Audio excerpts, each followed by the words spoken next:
Well, welcome back to another Way Nice Photos video. And the rim brake, disc brake argument continues on. I see it constantly on videos where people are having this discussion about rim brake and disc brakes, and you have the rim brake people and you have the disc brake people. Well, what is all this all about? And why do people think that disc brakes are better, and why have manufacturers switched to them? Well, we're going to roll that intro and we're going to have a bit of a discussion about that.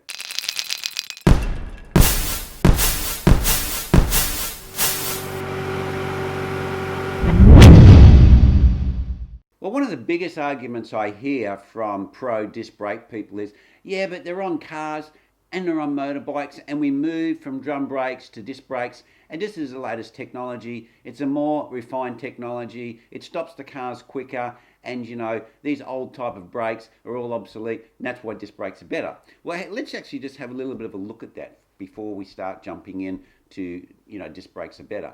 Well, on cars, yes, they used to have drum brakes, and they switched to disc brakes because drum brakes have a lower performance of removing the heat, which is cooling. Disc brakes have a better cooling function because they're open to the air and they can get rid of the heat. Now, heat dissipation is important when you continually brake. Like if you're driving on a racetrack and you wanted to stop quickly, and then stop quickly again, and stop quickly again. When brakes get hotter, they actually perform less. So why they like disc brakes is because they can dissipate the heat, and even true racing cars actually duct air to these disc brakes to keep them cool. So it's not so much about a once of stopping performance, it's about fade when you're using the brakes consistently and regularly. Disc brakes also have another performance aid called ABS, and that stands for anti-lock braking system. Now, because disc brakes have quite a lot of power, and also they're power assisted in cars and also hydraulically assisted on motorbikes, you actually have too much power. So what happens is the anti-lock braking system senses this, especially in a car, because the wheels lock up, and when you lock the wheels up, you don't actually stop quicker, you're actually skidding, and you also lose steering control of the vehicle. So the anti-lock braking pulses on and off like this, so that the braking actually is reduced and the wheels continue to turn. So there still is a limit, and that limit is the ability of the tyre to maintain traction on the surface of the road. It has nothing to do with the amount of power of the disc brake, or the disc brake having more power and being able to stop the car quicker. Well, let's talk about motorbikes, because motorbikes are probably a closer vehicle to a push bike. Now, the same problem exists when you're braking on a motorbike. If you actually keep braking and braking and braking, at some point the back wheel starts to lift, or the back wheel locks up and starts to lift as well. Once you've got to this point, continuing to brake harder will only lift the back wheel higher and higher off the ground until it will flip you over. And this is the limit point of braking. It doesn't matter how much more power you have or being applied to the pads. That is actually the limit. You can't stop any quicker. And also it has to do with mostly the front wheel traction as well. That actually comes into it. So there's a lot of factors that affect the actual absolute braking distance. And this is the same on a push bike. When you actually get to a point where the back wheel lifts off the ground and the back wheel starts to rotate over the front wheel, you have reached the braking limit. You cannot stop any quicker. So that's actually the physics behind how the limitation of braking systems work.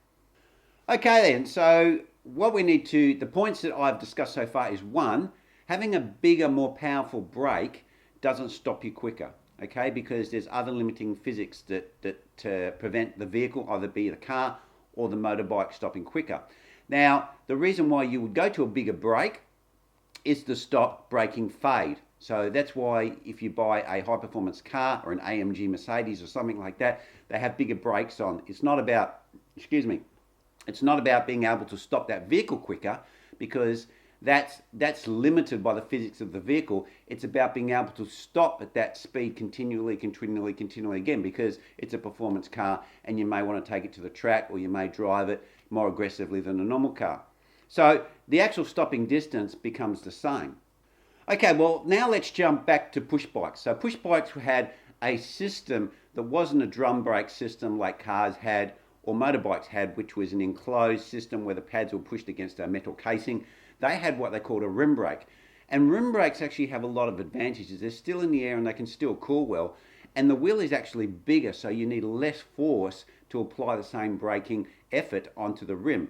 Whilst a disc brake is smaller, you need more force to apply the same amount of braking force to the wheel. But when you go smaller, you produce more heat. When you go bigger, you produce less heat.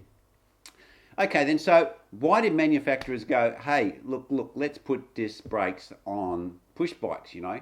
Well, for mountain bikes, it was about contamination of the brakes. So if you moved the braking surface from the rim and put it to the center, you didn't have all the mud and crap and all that. And rim brakes are prone to contamination. Once you get contamination on the rim, their performance decreases dramatically. So that's actually a very good reason to move the brake from the actual rim to the center to keep it out of the mud and dirt and muck and the wet.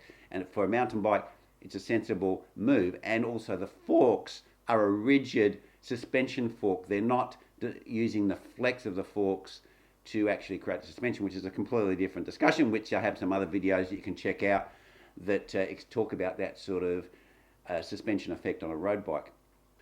So why did manufacturers go to all this effort to put disc brakes on bike? Because when you actually dive into it, the design characteristics of using disc brakes actually creates quite a lot of problems, and they even had a lot of problems even with chain line because the actual hub is wider at the back.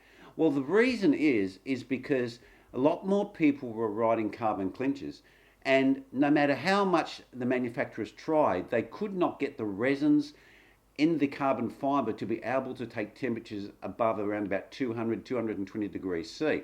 So if you were doing continual braking down a hill, what would happen is the actual resin would start to go soft at these temperatures, and because you've got 80, 100 psi in the tyre pushing against the hooks, it would bulge the tyre out, and then the tyre would blow out and you would have a rim failure.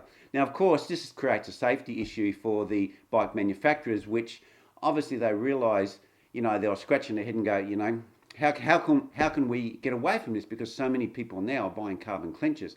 So what they decided to do is go to a disc brake technology.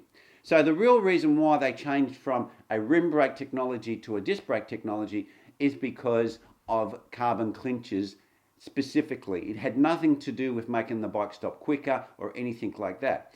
Now, my view is although they're now dropping rim brakes at the manufacturing level, I do think that they are not 100% perfected yet. And this has been shown in the pro peloton, where the people have had trouble feeling the actual traction of the wheel on the ground with the disc brakes. They don't seem to give the same feel, and we've got pro level riders really like sliding out because they're over braking.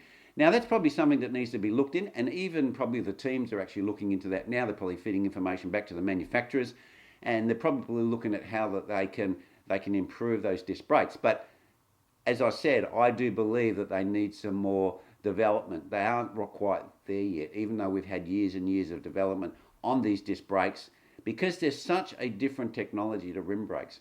Well, anyway, guys, I hope that explains it and why disc brakes don't stop quicker. They may be more powerful because they're hydraulic and they've got hydraulic assistance, but the physics has a limitation on the bike. And even though you have more power, yes, and they may feel nicer to press, you will not stop the bike quicker in dry conditions.